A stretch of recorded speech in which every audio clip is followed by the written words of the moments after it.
Hello mga kabibig, welcome back sa ating bagong YouTube channel. Ito ang pinakamaingay na YouTuber sa balat ng YouTube. Ako si Kabibig, maglebak-lebak na tao with evidence. Ako po, breaking news.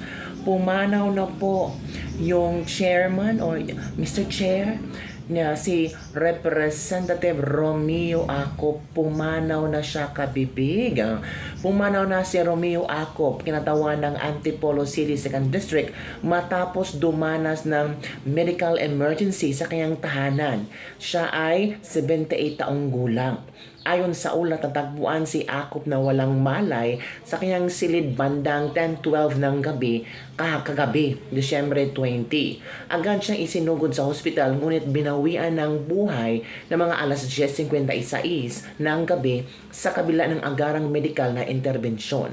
Sa Kongreso, nagsilbing si Acop bilang chairperson ng House Committee on Transportation and Vice Chairperson of House Quad Committee, kung saan naging aktibo siya sa mga pagdinig at panukalang may kinalaman sa kaayusan, transportasyon at ranagutan sa pamahalaan. Bago pumasok si Acop, naging Philippine National Police, kung saan naging chief ng Criminal Investigation Service. At ang kabibig, trending si Acop. Sabi ng iba, Cara David, wish granted daw. Ay, grabe naman kayo. Habang si Kifi Chu, si Crisette Laureto Chu, ay nag-post sa kanyang social media kung saan sinabi niya, I forgive you, Congressman Romeo Acop, for that day when you berated and intimidated me in a Congress hearing because I posted how irregular is it that congressmen who only earn 300,000 sweldo can afford to send their children to school in Europe and in the US. I forgive you making me appear as fake news spreader when I know you know what I mean. I forgive you trying to ruin my credibility when you know that it was my right as a taxpayer to question congressmen. I forgive you for the part in trying to dress us down and discredit us for the sake of those who benefited from ruining our reputation.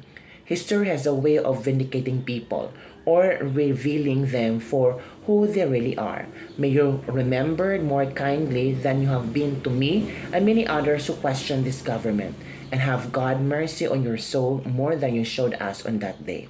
So yun ang komento ni ni Kifi Chu or Crisette Laureto Chu. So balikan natin ang mga ilang mga trending videos ni Acop sa kanyang Quadcom, sa kanyang Tricom, together with VP Sara, yung sino ba yung pinakontempt niya, mga kabibig, si Colonel Grijaldo. Talagang trending na trending yun. So let's all watch this video.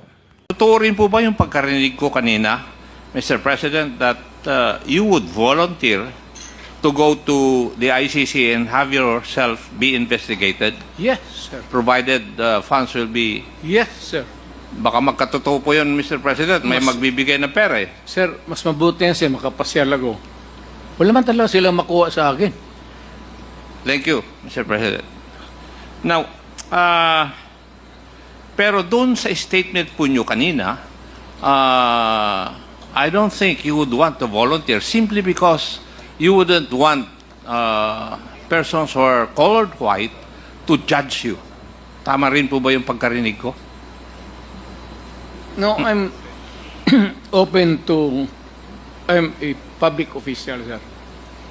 So, I am open to public scrutiny and public judgment. Official ho ako ng gobyerno. Yes, Mr. President. Pero narinig ko po kanina na doon sa pagtatanong na isang kasamahan ko na you wouldn't want to be judged by white persons. You would rather want to be judged by Filipinos, your fellow Filipinos. Yes, sir. Hindi ko...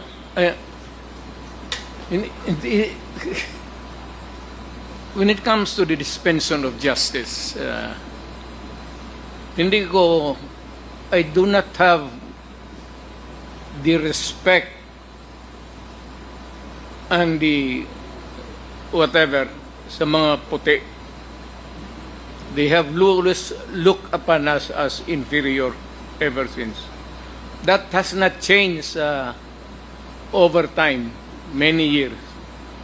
I would rather that I be heard, I be prosecuted by a Filipino, heard by a judge, sentenced, then I can appeal, then if it is affirmed, then I can go to the Supreme Court, and the Supreme Court says that I go to jail, wala namang death penalty ngayon, I would willingly go to prison. Sir, basta Pilipino lang. Wag lang foreigner. Ayaw ko yung puti, sir. May sentimento ako sa kanila. Maraming salamat po. Lawyer, Yes, sir. the proper remedy is to go to the court. Sir, do you really want to show the Filipino people kung anong kaalaman ninyo sa batas? Ang sinasabi ko lang po ay sundin po natin yung batas Kaya dito nga, sa sir, House. sundin natin yung Kasi batas. nandito po kayo dito sa bahay ng Kongreso. Yes, sir. Sundin natin yung batas. Why will you penalize, punish Yusek Lopez for an act of the president? I think the proper remedy, and I think you're a lawyer, Yes, sir. the proper remedy is to go to the court. Sir, do you really want to show the Filipino people kung anong kaalaman ninyo sa batas? Ang sinasabi ko lang po ay sundin po natin yung batas Kaya dito nga, sa sir, House. sundin natin yung Kasi batas. nandito po kayo dito sa bahay ng Kongreso. Yes, sir. Sundin natin yung batas. Why will you penalize, punish Yusek Lopez for an act of the president? I think the next statement is that I felt that they wanted to convince me to do what they wanted me to do. So it was the feeling of Colonel Grijaldo na kinukumbinsi niyo siya na gawin yung gusto niyong ipagawa. That was his feeling. The intention may not be that. Hindi po ba tama, Colonel Grijaldo? I-invoke mo na naman yung right mo. Tama ba yung statement mo? I felt that they wanted to convince me to do what they wanted me to do. I stand by my statement, Your Honor. Sagutin mo yung tanong ko. I would like to invoke my right sa Mr. Chair. information, Your Honor. May I move that we cite Colonel Grijaldo in contempt for violation of Section 11, Paragraph C, refusal to answer relevant questions. So move, Mr. Chair. I move that we will detain Colonel Grijaldo at para malapit-lapit lang sa batasan at Station 6, Mr. Chairman. So move, Mr. Chairman. Are you referring to Station 6 of the Quezon Quezon City, Mr. Chairman. Dito lang yan sa batasan eh. So yun lang kabibig ang ating Lebak-Lebak for today. Grabe ang mga tao ba? As in, mga happy emoticons or smile emoticons ang kanilang ano ba? Ang kanilang reaction. Bakit kaya kabibig, no? Sabi ng iba, ay buti na lang. Ay, yan na, nako. Rot in hell. Yan na ang karma. O, tingnan nyo ha. Yan ang sinasabi nating ang gaba ni Magsaba. O, grabe naman po kayo. Namatay na si Akop. Ganun pa din ang reaction nyo. Pero we cannot control the emotions of the people. Lalo na yung nasaktan. Lalo na yung during the time na si Akop talagang grabe siyang makapag-question.